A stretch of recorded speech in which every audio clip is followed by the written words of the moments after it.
question from Turkey. When Ahmadiyya spreads all over the country, inshallah, how will be the relationship between the people in the power and the Khilafat? This I have repeatedly made very clear.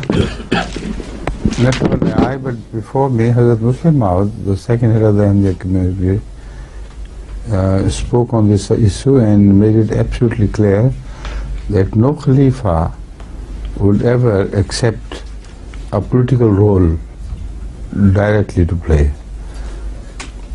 He would not occupy a position of government, because he will be common among all the states of the world.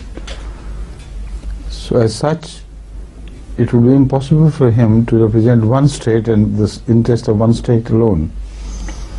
So in matters of disputes among them, they may refer to Khilafat, for the Khalifa to decide the issues, and as such he would also decide the political issues if they refer to him, the points of their disagreements, etc., and they require him to decide.